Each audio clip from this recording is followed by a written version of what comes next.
Welcome back. Following the lunch break, this first day of the GSSB meeting is going to be focusing on a number of things. I'll just have another quick look at the agenda. For the rest of the afternoon, we're going to be talking about a fairly extensive project that the GSSB has been spearheading in recent months, looking at the entire suite of universal standards. And this was, to some extent, it was motivated by the review of the human rights-related standards that started earlier.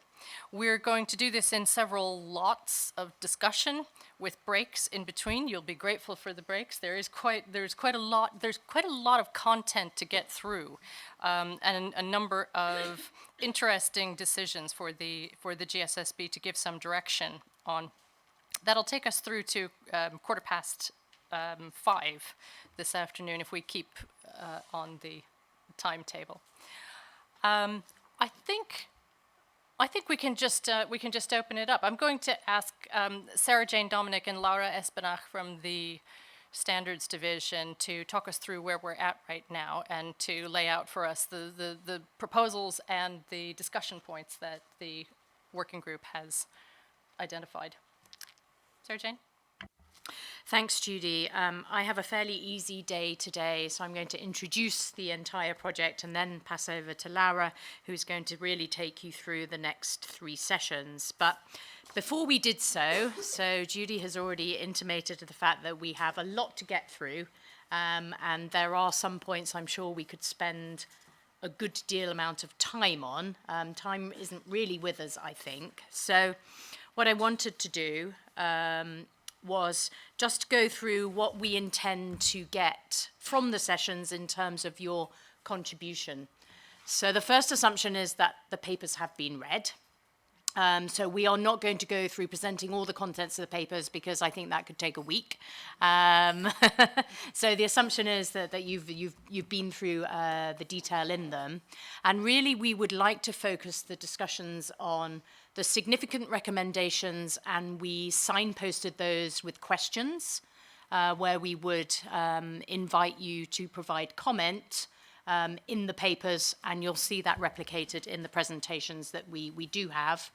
And then really focusing on key concerns and not minor wording changes. So there is still some work to be done to refine the wording of the disclosures and to develop guidance. But I think what we would like is directionally your consent to go in the directions we've recommended, or if not, provide us with your comments and concerns, and we can take those away. But I thought that was just a useful scene setting before we get into it in earnest. We provided you with 6 papers, and I hope you enjoyed reading your way through them all.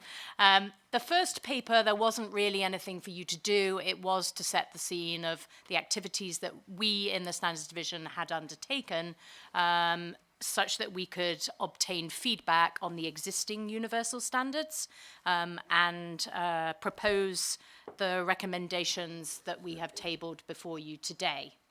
So Item 6 really was an introduction, setting out the methodology, some salient points about who we had invited to interview, the makeup of the respondents to the survey that we had open, just for your information, and from our perspective to demonstrate that we really have reached out to a range of stakeholders, both those involved in preparing reporting, but also those who are involved in using the information, so investors. We've touched base with academics and those involved in stock exchanges, regulators. So that was the purpose of that. So I'll make the assumption that there are no comments per se on that because it's more of a dissemination of information. And then we had summarized in this paper as well our intended next steps, but I will cover that at the end of my 2 sessions that I will lead on tomorrow.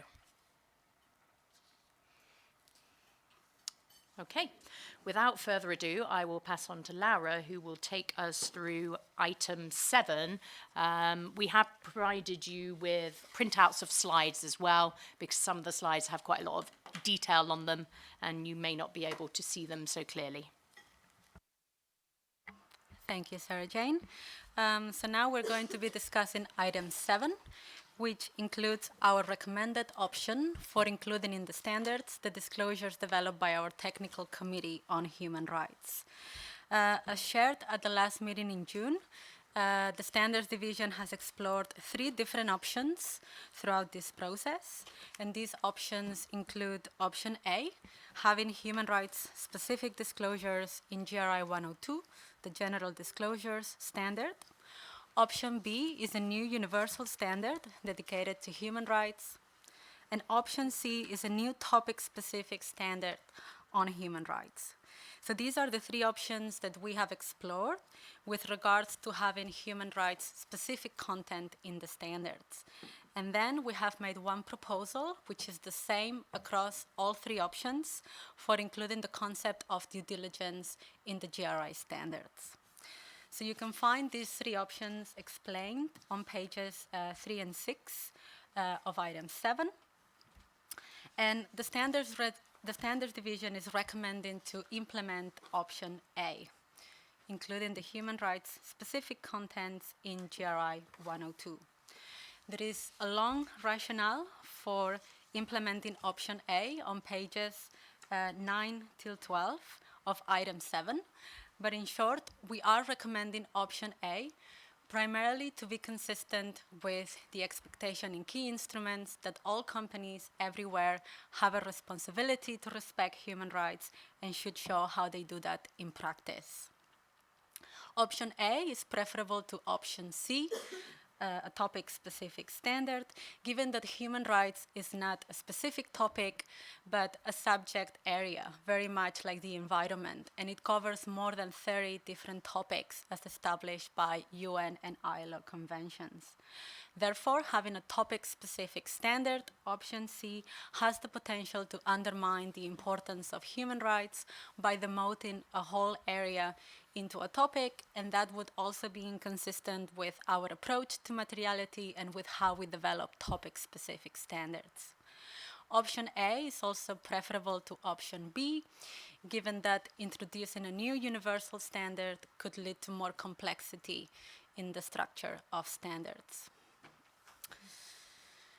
We have developed a mock-up of option A, which you can find on pages 16 till 23, so that you can see how this option would look like in practice. But in short, what you see is that 3 of the disclosures developed by the committee are proposed to be included in GRI 102 as human rights specific disclosures. And these are disclosure 1 on the policy commitment, disclosure 2 on how that policy commitment is embedded, and the disclosure on which of the material topics represent the organization's significant, actual, and potential negative human rights impacts. And these are the disclosures that you can see highlighted in yellow on the slide. And the remainder of the contents developed by the technical committee would be adapted to become generally applicable disclosures, either in GRI 102 or in GRI 103. This means that the rest of the disclosures would not be human rights specific, but they would cover economic, environmental, and social issues more generally. So, for example, disclosure 4, which previously requested information on remediation processes and grievance mechanisms for human rights impacts, would now require more information on any remediation processes and grievance mechanisms that the company has in place of any kind, including human rights, but also for any other topics or issues.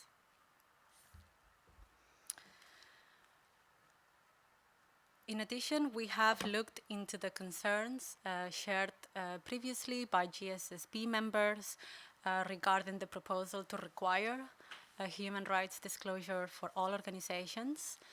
And these concerns were the feasibility for SMEs to report all of this information, and the risk of overstating the importance of human rights as compared with other environmental and social issues.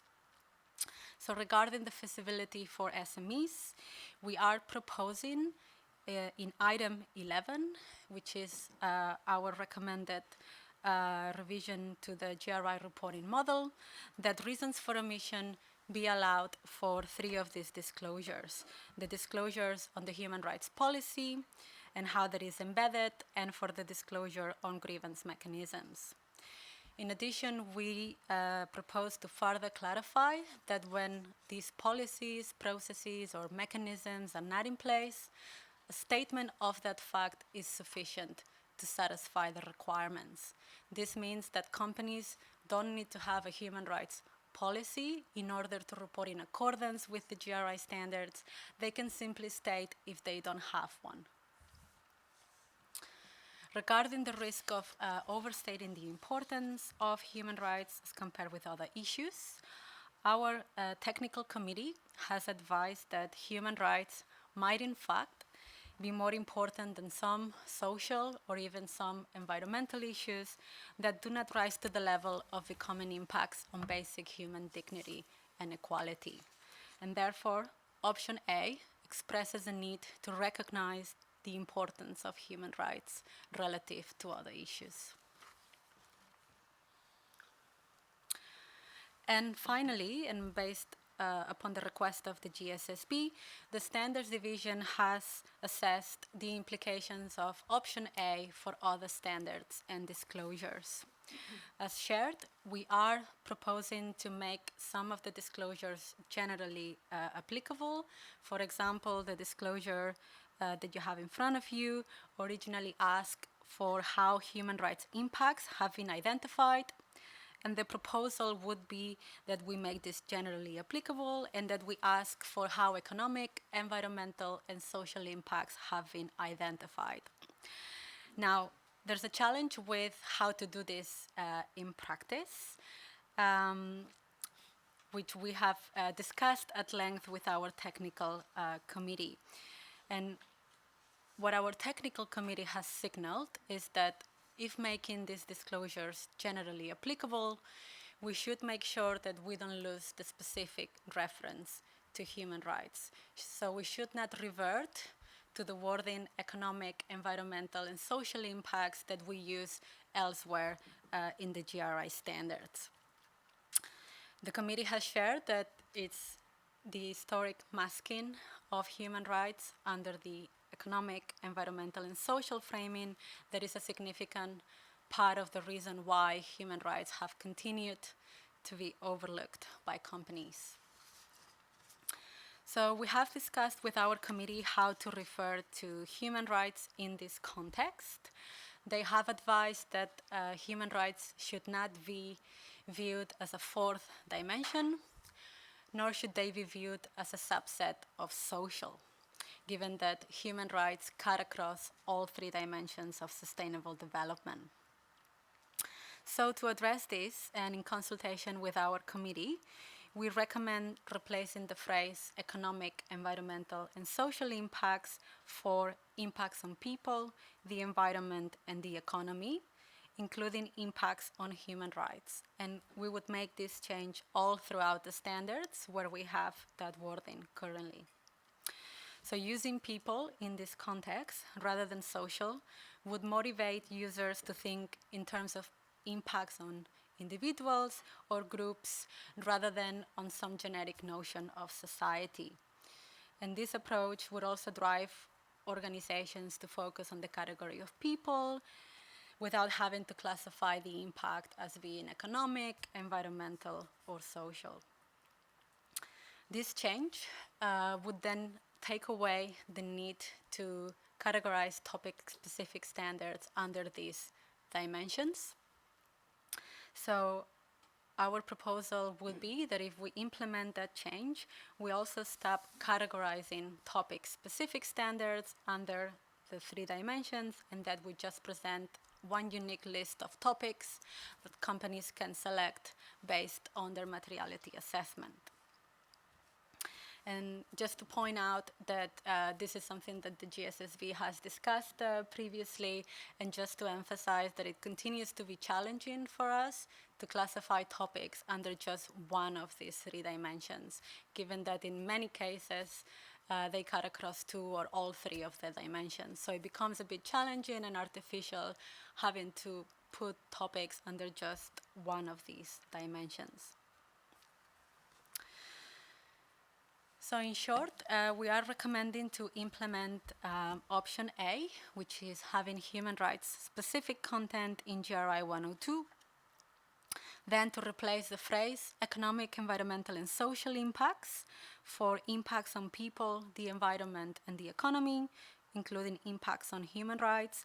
And here I think we can further improve the sentence by bringing people and human rights closer together to make this link more clear. So it could read as impacts on the economy, the environment, and people, including impacts on human rights.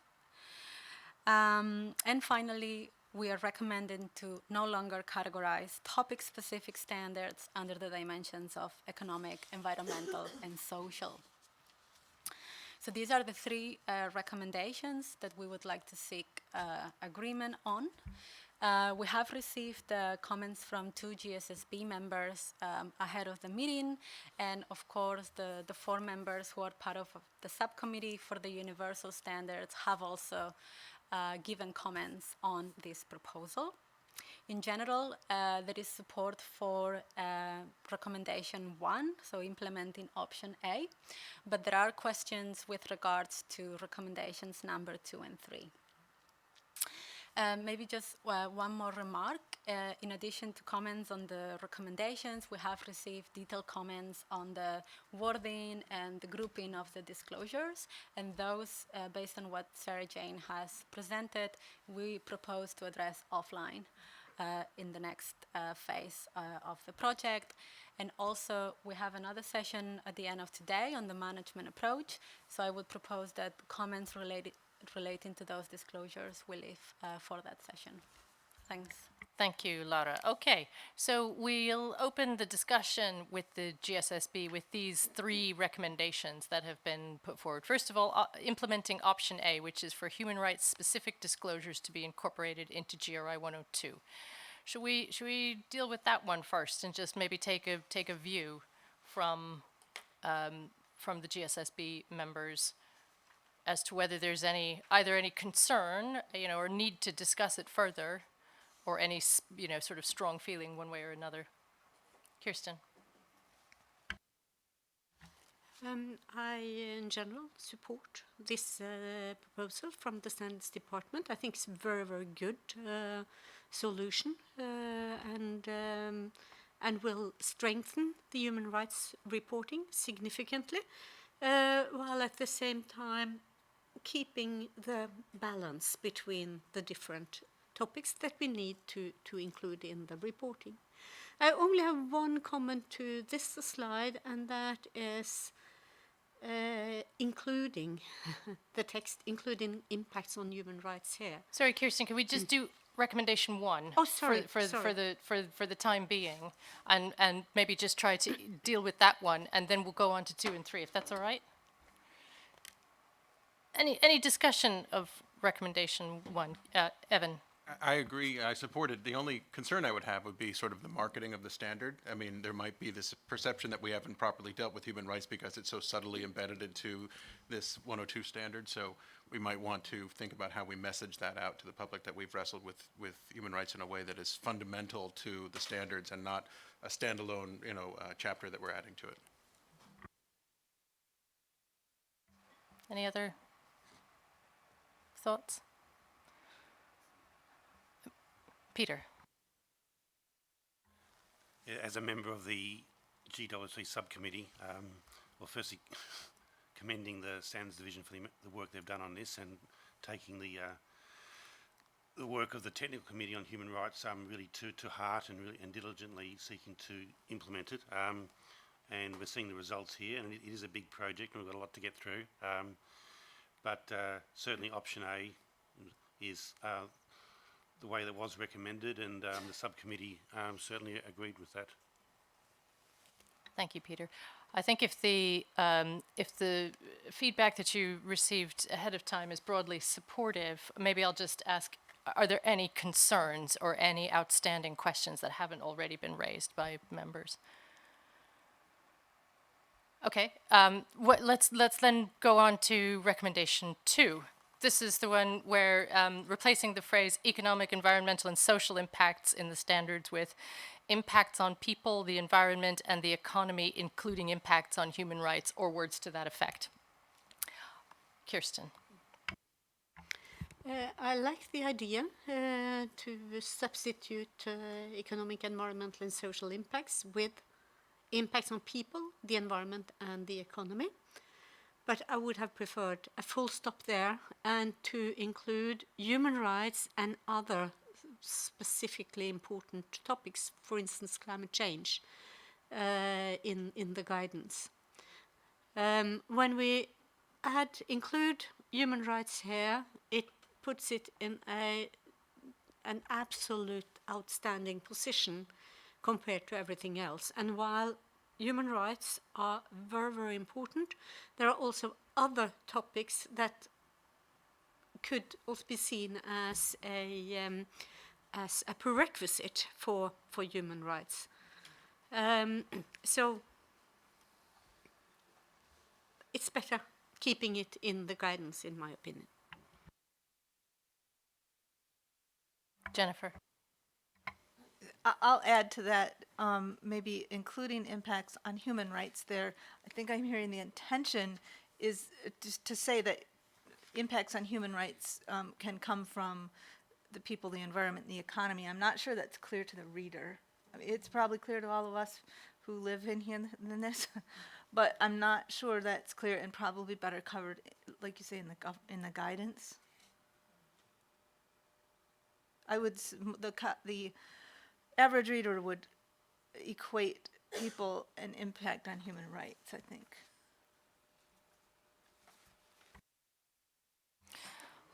Peter.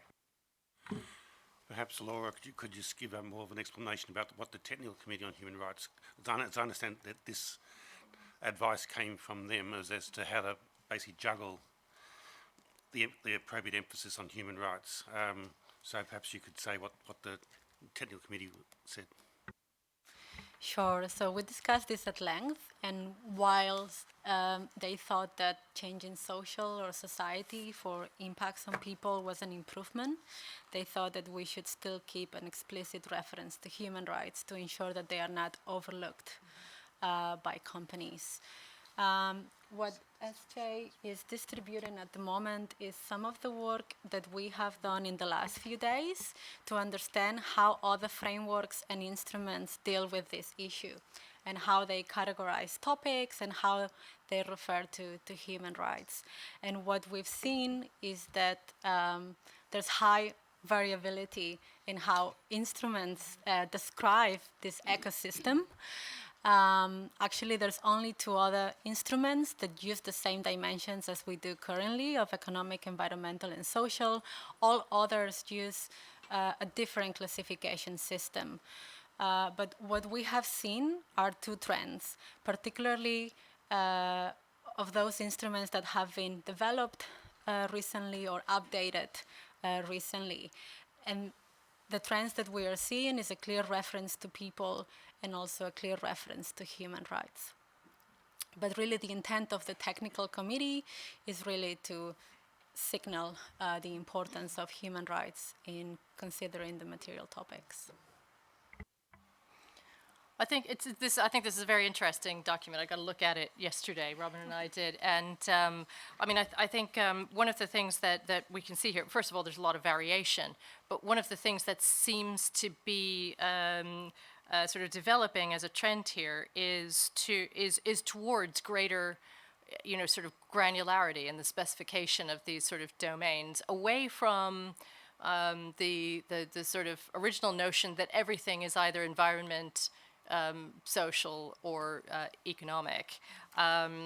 And if you look, for example, at the way that ISO 26000 sort of characterizes this, they actually list kind of everything. You know, it goes much more sort of granular beyond that very high level domain level that we have chosen as our starting point historically for this.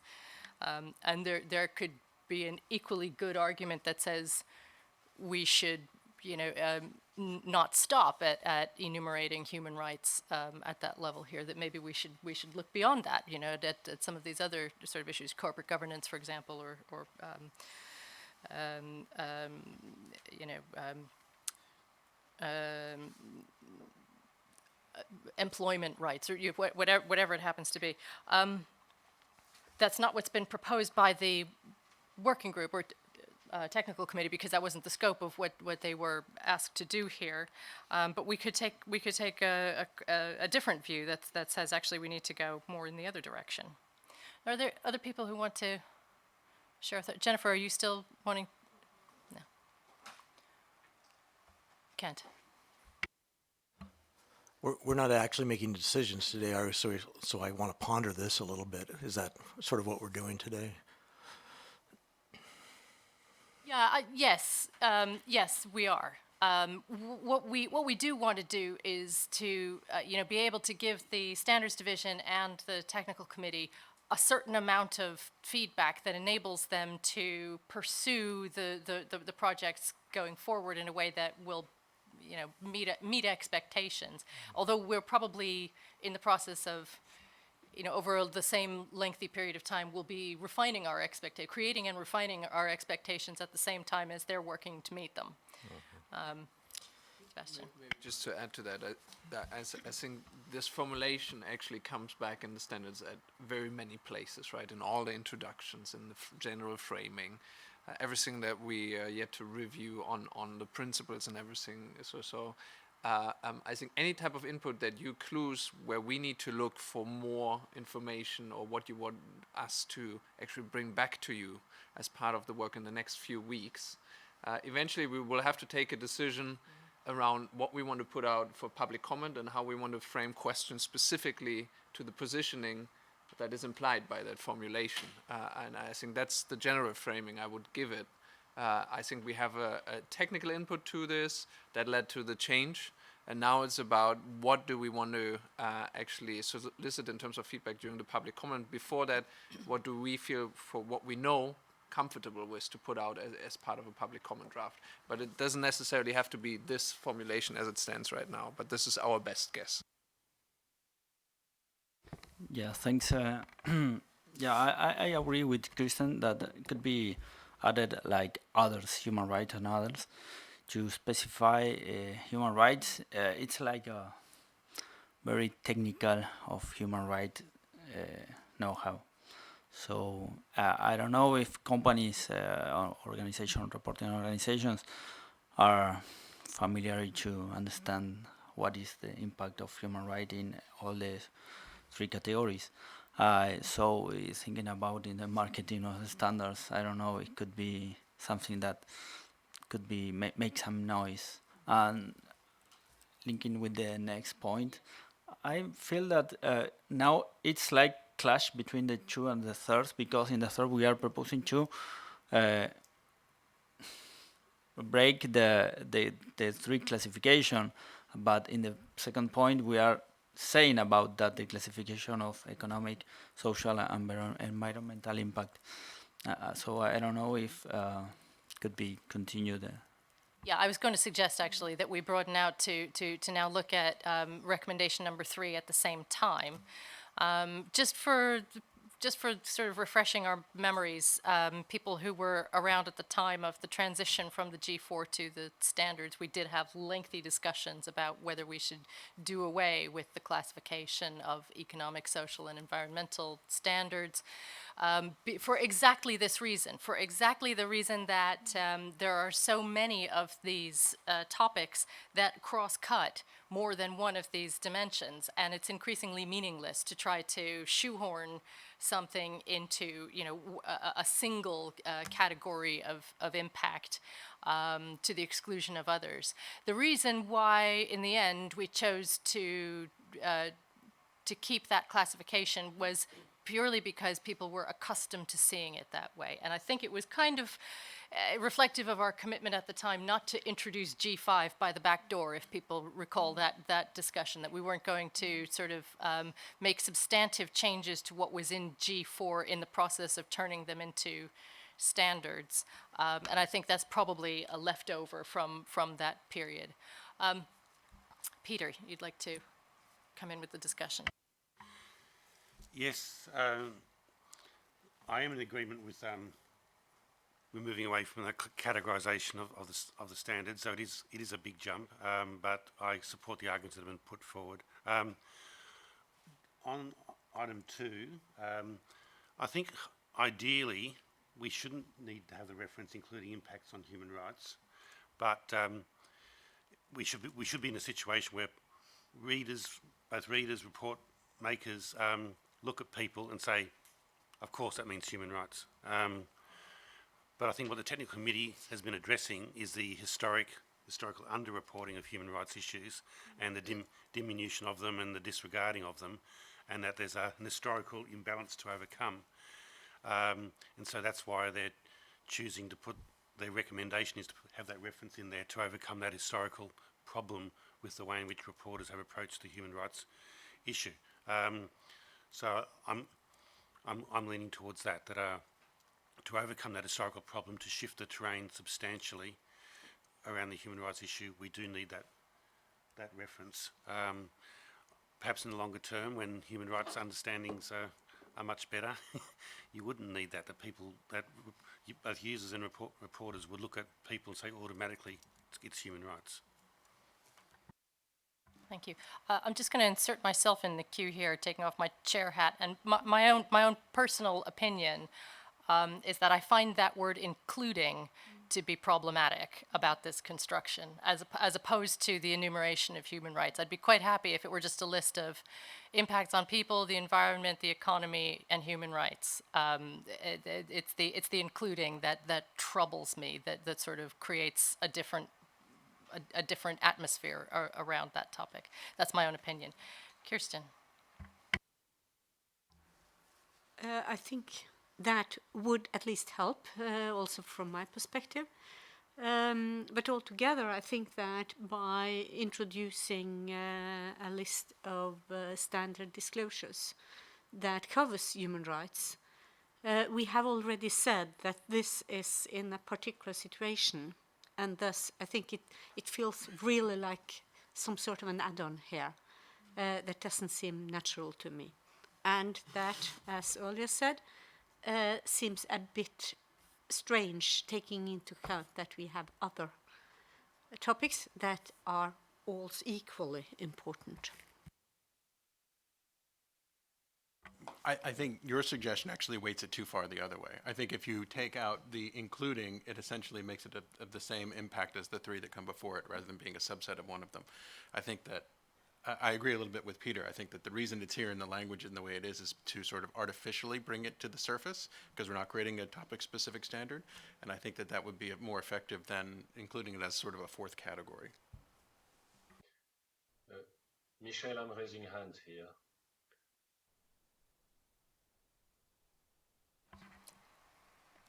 Kent.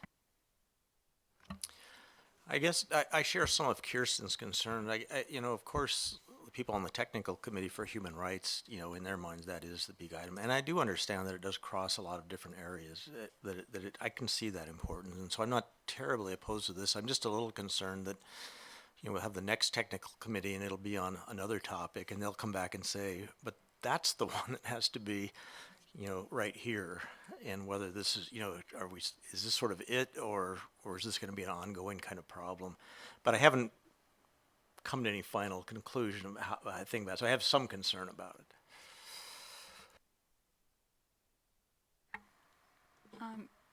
Yeah, I think it's sort of having a foot in all camps. But I think sort of recommendation 1 really raises the profile of the human rights, embeds it in the sort of the mandatory end of the framework, I guess, and that's a really good signal in terms of incorporating the human rights piece into the framework. In terms of recommendation 2, I think also that having it detailed in the guidance makes sense, and staying at the moment with people, environment and the economy is still a useful stepping stone for people's understanding and how the standards get interpreted and used at the moment. But having said that, I'd also be supportive of not having the categorisation of topic-specific standards. That so kind of frees things up a little bit while still maintaining the sort of the well-owned language that we've had for quite a while. So thinking about topics like we were talking about this morning, animal welfare, if we were to develop a topic-specific standard for animal welfare, what banner would that go under? I don't know if anyone would hazard a guess at where we would put that, but that's a classic example of why it makes sense to kind of dispense with the categorising.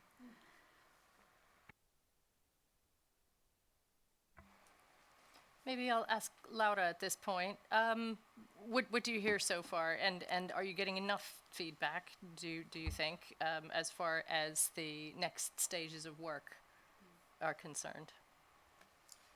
So one thing that I see which could be a compromise is that we probably don't need to use this full wording everywhere in the standards. Maybe we can stick to impacts on people, the environment and the economy, and only in those places where we need to remind people of human rights, we can introduce this language together with other issues perhaps, and maybe that's something that we need to investigate, climate change, corruption, or other issues. But I'm thinking of certain places in the universal standards where we probably need to remind people of everything we're looking for, and that's the materiality principle and the related general disclosures on how impacts have been identified and prioritized. So maybe that could be a compromise, that we just bring this in when we need to remind people of this. Bastian and then Corley. Yeah, maybe just to add to that, because I think there's also one other dynamic that we're currently only starting to see, and that is when we develop the sector standards, arguably there will also be a focus on highlighting the human rights relevant impacts, right? Because this is the underreported element that we're trying to get at with this overall effort. So there are multiple interventions from various angles now to actually elevate this. One is to have it as a requirement for all, basically. Another thing is to highlight it in the right places, and then there is actually an extension of the current set of standards where we would also bring back that relevance of human rights, of the human rights perspective. So adding to Laura's comments, that might actually, when we put everything together, might actually be helpful in envisioning how often we need to call that out specifically, this link with human rights. I think what's very clear from the TC discussions is that they say, without actually highlighting and emphasizing and amplifying the signal here, organizations move through a materiality type assessment, whether that's guided by the GRI principles or other things, and they keep to constantly opt out of actually being transparent on human rights issues. This is the dynamic that they're pointing to.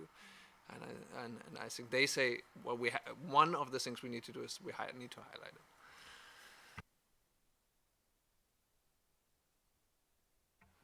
Thanks. Yeah, I mean, so my comment was going to link to what Laura and Bastian are suggesting, you know, without really understanding all of the places throughout the standards where this arises, or whether it's just a single definitional issue that kind of filters through, I think would be helpful to understand. I'm a little more wary of not using the same wording everywhere, because then, you know, you face the opposite problem, that there's confusion about, you know, where does it apply and where doesn't it apply.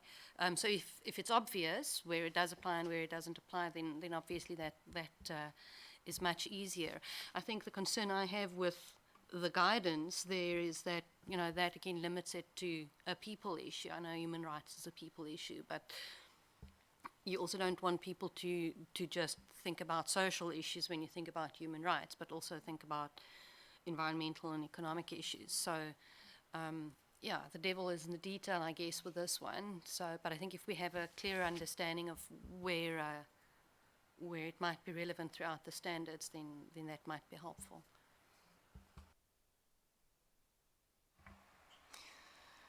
And again, I mean, just from my own perspective, I think we shouldn't discount the possibility of expanding this conversation at some point to look beyond human rights in this kind of way. Again, the technical committee was responsible for specifically reviewing human rights here, which is why it's been proposed in this way, which is why they haven't come back with anything else other than this.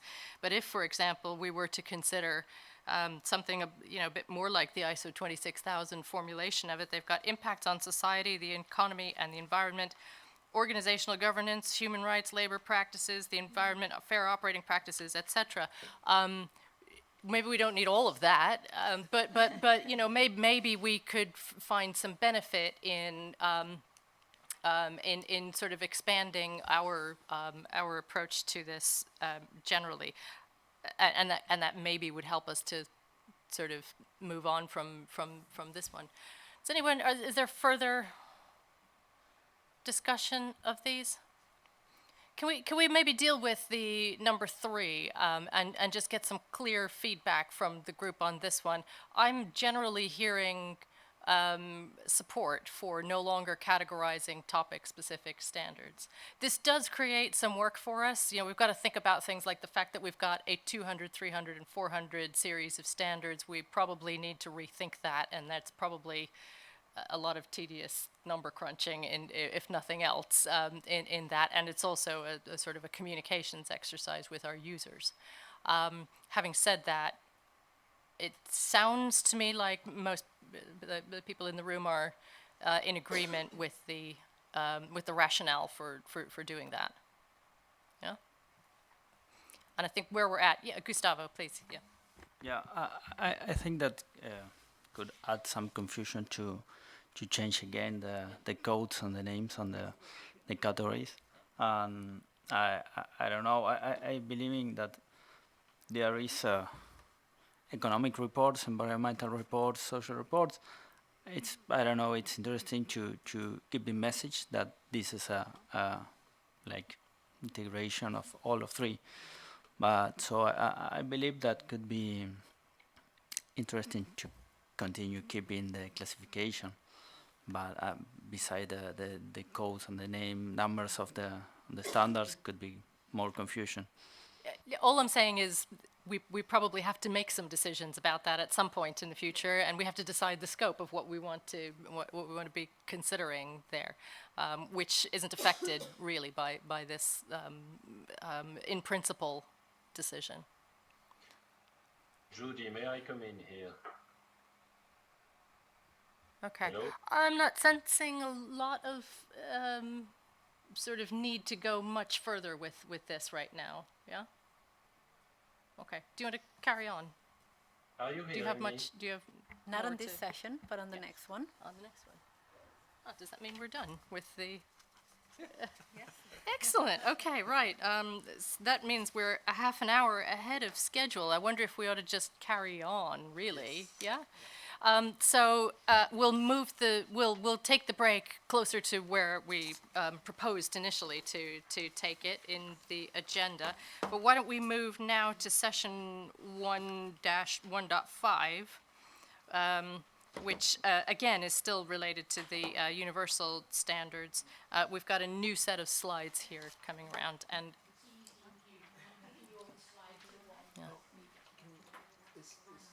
Michelle wanted to make comments. oh, I'm sorry. Did Michelle want to make comments? I wasn't aware of Ve- that. Very fast comment, if Yes, you can please. hear me. Yes. Can you? Very fast comment. Basically, I'm in support of all 3 recommendations for all the reasons that have already been explained. I just wanted to comment on number 3, being in the chemical industry, the boundary between social and environmental is something that is a bit blurred for us. Obviously, effect of emissions or the use of our products on vulnerable populations like children or the elderly is something that we need to consider and which is borderline with human rights also. So yes, I think moving out of the category economic or environmental or social to move to economic and environmental and social is something that makes a lot of sense for me. Thank you for that, Michel. Okay, Laura, are you carrying on with this next one? Yeah. Okay, thank you. Okay, thank you very much. So next, we're going to be discussing item 8, which contains our recommended revisions to the GRI reporting principles and related concepts. So we have presented a total of 10 recommendations for your review, which we have organized under 4 areas. And these are the definition of stakeholder, the concept of topic boundary, the principle of materiality, and then how to structure the content of the reporting principles. One thing important to note is that when making these recommendations, we have referred to the fundamental principles in the GSSB due process protocol. In particular, having regard for authoritative intergovernmental instruments, and for documented, widely held expectations of behavior relating to social, ecological, environmental, and economic responsibilities. So with that in mind, the first recommendation here is to align the definition of stakeholder with key instruments. So first, we are proposing to align the existing definition of stakeholder in the standards with ISO 26000. And that definition reads as follows: individual or group that has an interest in any decision or activity of the reporting organization.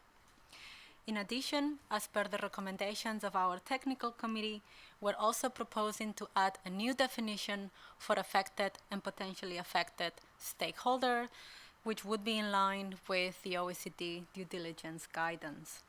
And this definition reads as follows: stakeholder who is or could be negatively impacted by the reporting organization's activities or as a result of the organization's business relationships.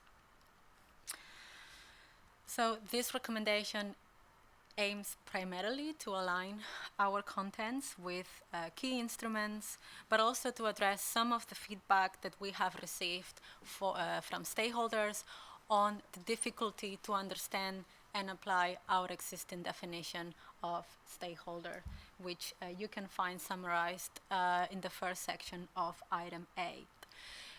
So what this recommendation does in response to stakeholder feedback is we're taking away some of the complex wording that we have at the moment in our definition, such as can reasonably be expected.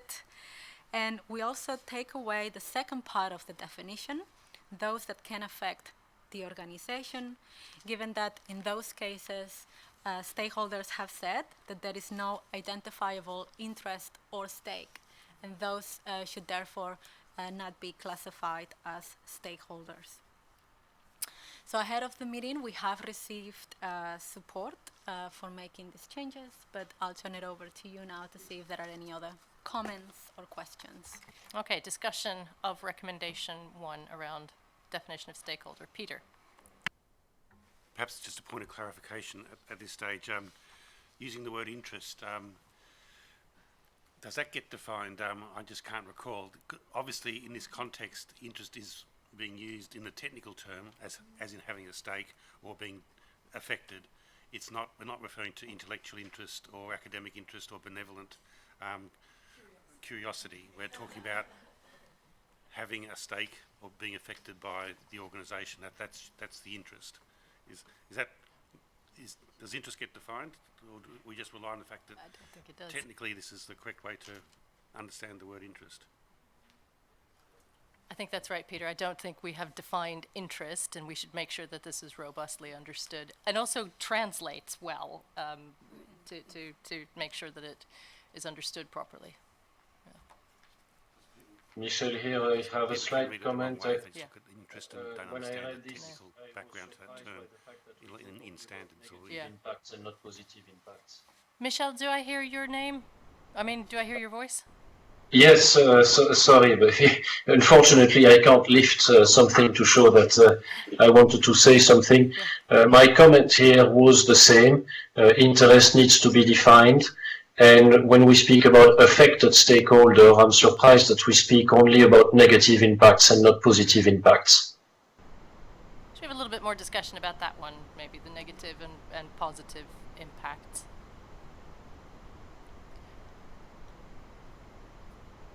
Well, here I understand that the OECD in their due diligence guidance focuses on negative impacts.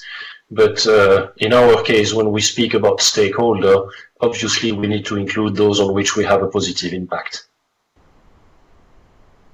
Could we hear a little bit more about the rationale for this, maybe, this proposal?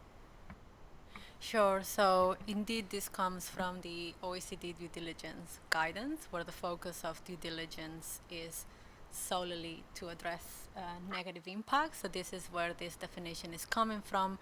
But I think this goes hand in hand with another recommendation, which we will tackle later, on making the focus of the GRI standards reporting on negative impacts. So maybe this is something that we can defer until that discussion. I'm okay with that. Is that all right with the group? Okay, Corley, yes. Are the two the same, though? I mean, are they mutually inclusive or exclusive? I don't necessarily think that they are, but we can tackle it later and see if there are differences. But it's possible to have a focus on negative impacts from a materiality perspective, but the stakeholders that are considered are not only those negatively impacted. I don't know. I haven't thought this through. I'm just asking. Loredana. Yeah, sorry, just to add on to this. I mean, I agree with Corley that they're not probably mutually exclusive, but I just wanted to add, I think I read in your in the item 4, I think, that this was also a way to push for more reporting on negative impacts, because for now there's more reporting on positive impacts on human rights, and so this is just for promotion of and a greater perspective on the impacts on human rights, I think.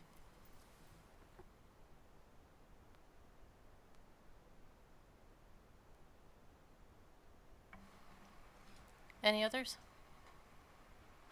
Do you think you've got the feedback you need on this recommendation? Yes, I think we can revisit the point negatively later, but there's certainly room for making this a neutral definition without having to signal positive nor negative. So that's something we can definitely look into it. Okay, I think we'll see some further development of this idea in the future. Yeah. Okay. Just to also make for the definition of interest and whether we want to have more explanation on a term that is used just in the dictionary meaning of the we can have a look at that as well. Although there's probably a whole I imagine with the ISO 26000 with all the definitions there were hours and days of discussion of all of it, so there must be something to tap into there, and they probably had reasons not to. Yeah, possibly a series of translations as well. You know, if we could understand what corresponding words were used in other languages, that could be useful. Corley again, and Kent. So in the subcommittee, one of the earlier versions of stakeholder referred to individual or group, I think, that was affected by, and I think, one of the issues that I had picked up around that was that not all stakeholders are necessarily affected by the organisation, but they might have an interest, such as a regulator. So I think in reviewing it, we just need to bear that in mind, lest we go back to that conversation. I guess I'm wondering a little bit where this is coming from. I understand that we want to align the language with other standards, but do we have complaints from reporters that this is defined poorly? My experience in looking at sustainability reports for multinationals is that everybody's a stakeholder. I mean, that tends to be, in effect, the way they list it. I'm wondering if this is really going to impact that, or if companies think it's going to impact who they list as stakeholders. I mean, have you had negative responses from people? Yeah, primarily from civil society and the labor constituency, particularly with regards to the second part of the definition of stakeholder, which tends to be the part that is emphasized by companies at the expense of those who are affected by the company. But indeed, one of the main motivations is really to just define the word stakeholder for what it actually means, which is anyone with an interest or a stake in the company. So we're trying to bring back this definition to what it actually means in line with other instruments, and at the same time addressing the concerns with the fact that affected stakeholders are often not consulted at the expense of the more policy level or investor type of stakeholders who could have an impact on the company's finances, for example.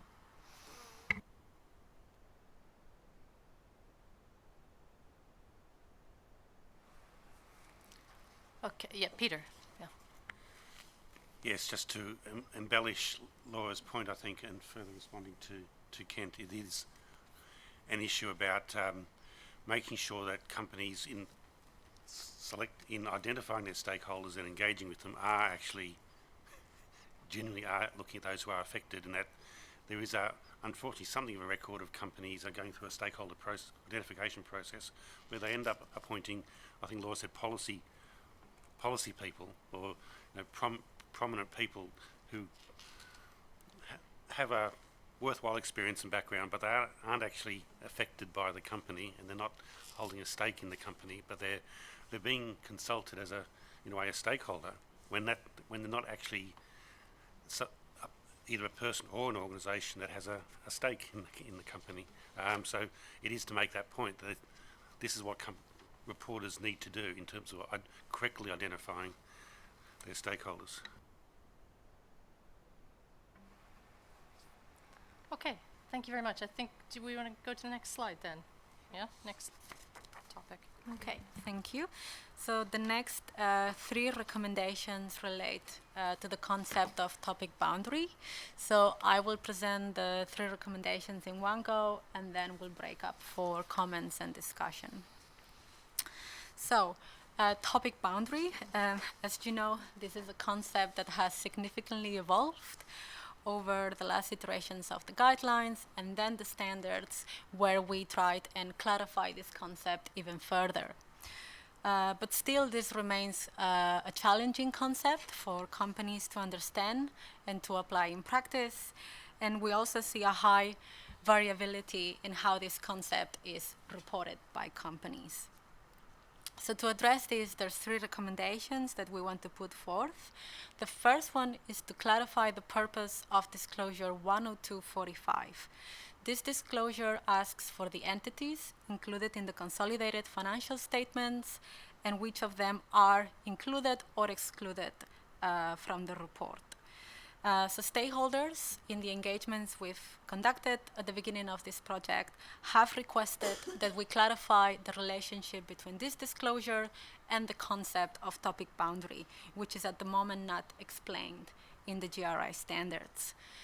So what we're proposing to clarify is, first of all, that this disclosure aims to answer the question of who is reporting, who is issuing the report, and how is that entity made up, what are the subsidiaries and other entities that it controls or has significant influence on.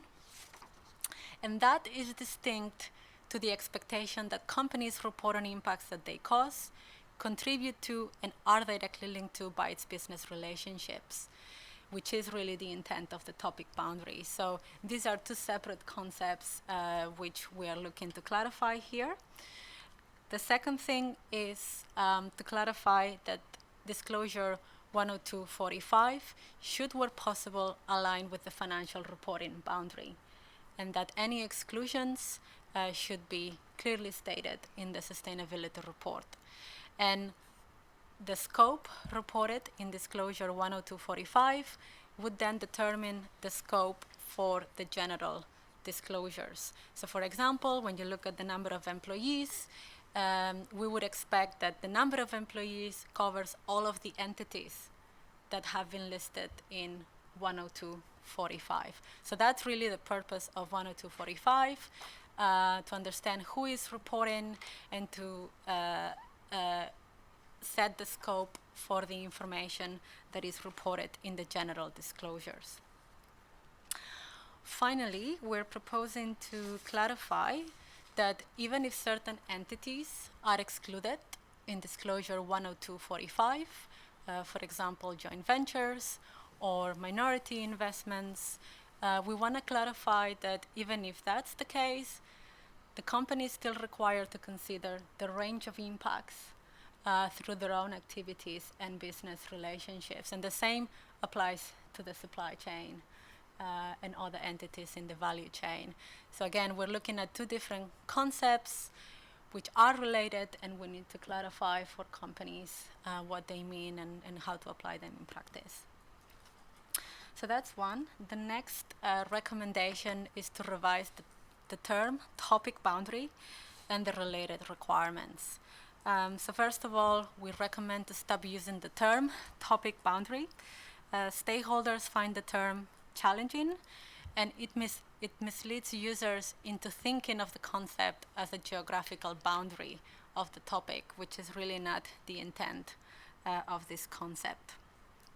So to clarify the intent of topic boundary, we are recommending to bring this concept into the materiality principle itself, and to clarify that in materiality, we're looking at significant impacts that organizations cause, contribute to, and are directly linked to by its business relationships. That's the full scope of impacts that we're looking at in sustainability reporting based on the GRI standards, and we think that materiality is the place to clarify this.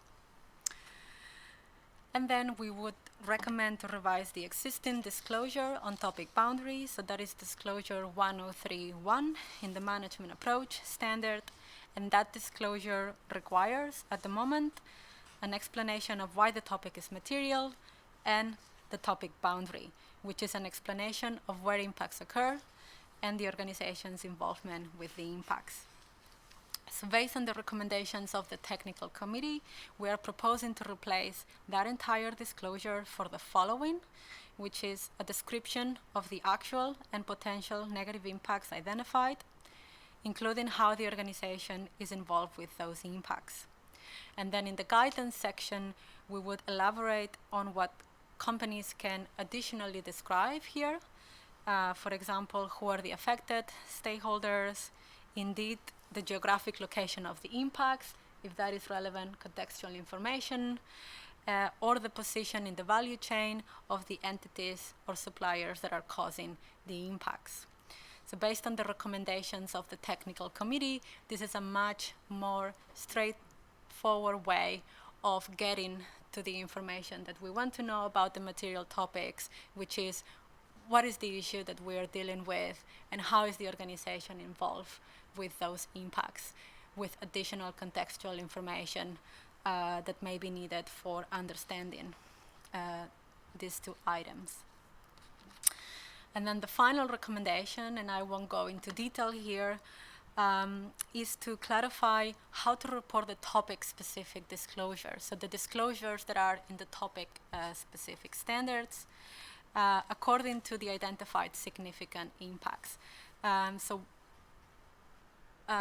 One case that has been brought up by stakeholders in our engagements is that companies go through the materiality process and they define the topic boundary, but then they arrive at the topic-specific standards, and the disclosures that we offer don't really capture the impacts or the involvement with the impacts that they have identified.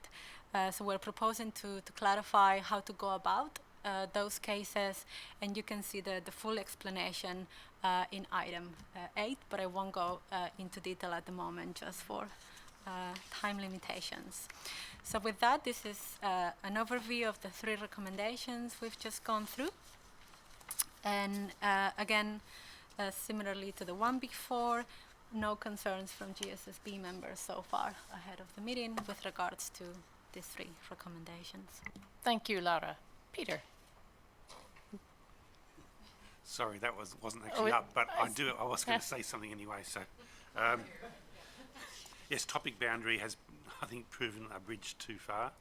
I remember it was a big issue in the G4 as a way of saying reporters should be looking beyond their financial boundaries, but it has proven to be too unwieldy and too difficult for reporters to understand.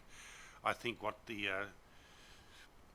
we've come up with, or what Standards Division has come up with, is an appropriate way to handle it. I don't think it's going to remove the problem altogether at all, but there's still going to be the issue about how companies deal with impacts beyond their financial boundaries. But I think this is a better way to handle it than the concept of topic boundary.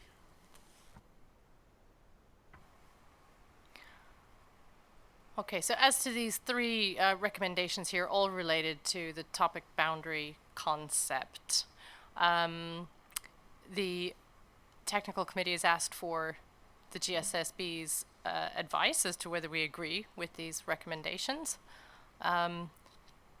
There weren't any concerns raised ahead of time, were there? But I would like to give the opportunity for some discussion, and if people have concerns now or questions, that we should air those.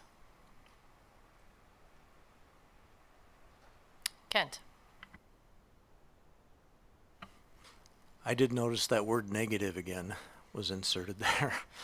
And I guess that's something that I want to think about a lot. You know, companies, they do like to report on how they've improved things. That is, they may have create environmental problems, but part of their discussion is about what they're doing to mitigate those. And I just, would this discourage them from saying those types of things? Or would companies, does this change sort of fundamentally what companies are going to say about what they're doing? You know, how important is that, having the negative in there?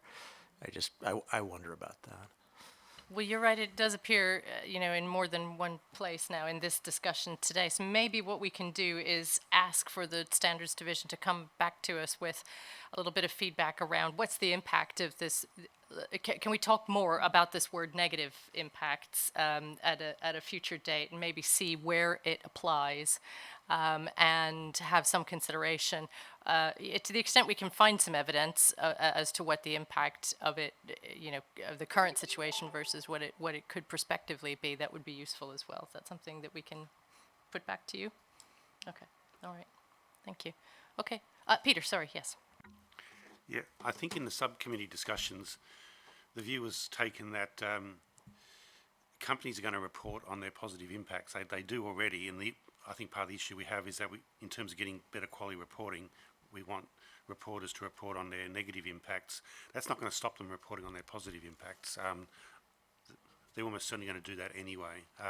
The issue was trying to encourage a better balance by saying that you need to report on the problems that arise out of your operations. I think that was the reasoning. I think reporters will report on their positive impacts almost regardless.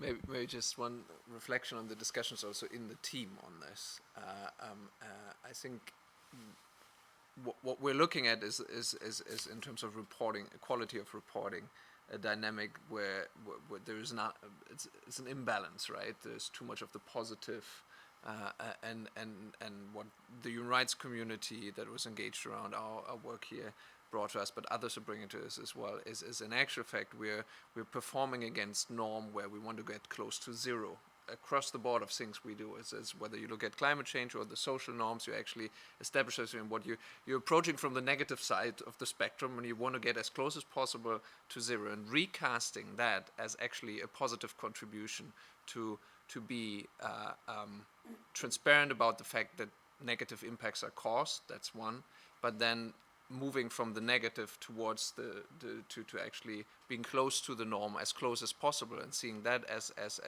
how you actually make this transparency exercise useful. I think that's in the overall messaging something we really need to look at, because that's oftentimes not how it is currently construed. I think I would point to the SDG agenda, where everything is about positive contribution, but all people involved know that the main contribution to achieving the SDGs will be addressing the negative impacts, right? And similarly, I think we happen to declinate that through for every issue we look at in the past years. It is always, and it is, I think where we have to be careful. If I had to describe what we've discussed with the team, is that we shouldn't close the door on that positive contribution by being overly focused on reinstating a balance in the quality, right, of reporting. I think that's where we're looking at. Thanks. And the only thing I wanted to add to that is I think that we need to be very clear when we're talking about impacts versus actions, which goes back to that. So there's a lot of positive actions or contributions, and we need to encourage that, but ultimately they are moving from, a negative to a zero. There are a few instances that we can think of where there is a genuinely positive impact, but I think they're very few and far between, and the mass of our reporters are still moving from negative to zero.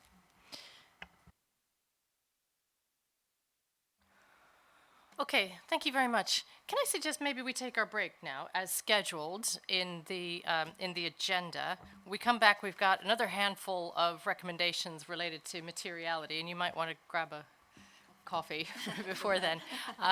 Right, so we will close the public meeting for 15 minutes and then reopen it at 2:45 Amsterdam time. Thank you.